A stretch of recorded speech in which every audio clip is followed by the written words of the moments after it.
మంత్రులకు కొత్తగా ఎవరైతే క్యాబినెట్లో తీసుకున్నారో వాళ్ళకి శాఖలు కేటాయించారు. గడ్డం వివేకు, అడ్లూరి లక్ష్మణ్, వాకటి శ్రీహరి. ఆ ముగ్గురికి కూడా అంటే మొత్తం 6 తీసుకుంటారు కొత్తగా క్యాబినెట్లో. కానీ గత ఏడాదిన్నర కాలంగా ప్రచారం అయితే అయింది. కానీ ముగ్గురినే తీసుకున్నది కాంగ్రెస్ అధిష్టానం నిర్ణయం మేరకు ముగ్గురినే తీసుకున్నారు. మొత్తం అందులో ఒకరు ఎస్సీ, ఒకరు బీసీ, ఒకరు దాని ఏమంటారు మైనార్టీకి సంబంధించి, ఎస్టీకి సంబంధించి వీళ్ళు ఉన్నారు. చూద్దాం ఎవరెవరికి ఏ శాఖలు ఇచ్చారో. ఇటీవల ప్రమాణ స్వీకారం చేసిన 3 కొత్త మంత్రులకు శాఖలు ఖరారయ్యాయి.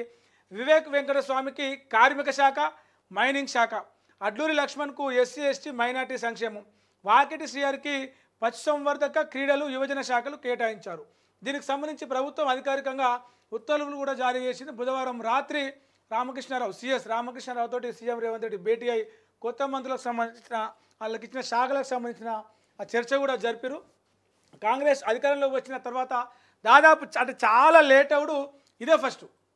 కాంగ్రెస్ ఉమ్మడి రాష్ట్రం ఉన్నప్పుడు ఇతర రాష్ట్రాల్లో కావచ్చు అధికారంలోకి వచ్చిన దాదాపు 6 నెలల్లో, ఏడాది లోపట్నే క్యాబినెట్ విస్తరణ చేస్తుంది. అలిగిన వాళ్ళకు ఇతర పార్టీలో ఎమ్మెల్యేలు ఎవరెవరు కీలకం అనుకుంటే వాళ్ళను క్యాబినెట్లోకి తీసుకుంటుంది. కానీ తొలిసారిగా క్యాబినెట్ కాంగ్రెస్ క్యాబినెట్ కొంచెం లేటుగా ఎక్స్టెండ్ చేసిందంటే ఇదే first time.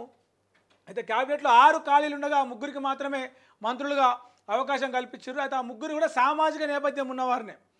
SC, BC, ST ఇట్లా ఆ 3ని కూడా తీసుకున్నట్టుగా మనకు కనిపిస్తూ ఉంది.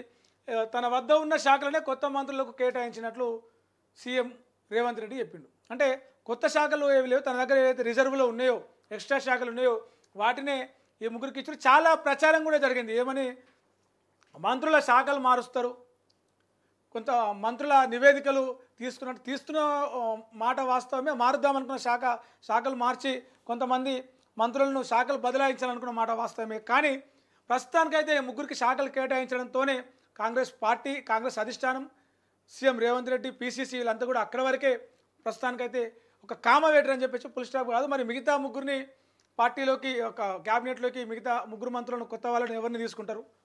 ఒకవేళ అప్పుడు మంత్రుల శాఖల మార్పు ఉంటే అప్పుడు ఉండొచ్చు అనేది కూడా ఒక ఇంట్రెస్టింగ్ టాపిక్ చర్చ నడుస్తుంది. అయితే బుధవారం శాఖల కేటాయింపు అనంతరం నేడో రేపో ఆయా శాఖల మంత్రులు తమ పదవి బాధ్యతలు స్వీకరించే అవకాశం ఉంది. అంటే ఈరోజు మేబీ ఆ ఉత్తర్వులు జారీ చేస్తారు కావచ్చు, రేపో ఎల్లుండో ఆ మంత్రులుగా ప్రమాణ స్వీకారం చేస్తారు. దీనికోసం తెలంగాణ సెక్రటేరియట్లో వారికి తగిన ఛాంబర్లను కేటాయించేందుకు ప్రభుత్వం సిద్ధమైంది. సాధారణ పరిపాలనా శాఖ అధికారులు వారి ఛాంబర్లను సిద్ధం చేస్తున్నట్టు తెలుస్తుంది. రైట్, ఇది ఇట్లా ఉంటే మంగ్లీ మందు పార్టీ ఆ మందు పార్టీలో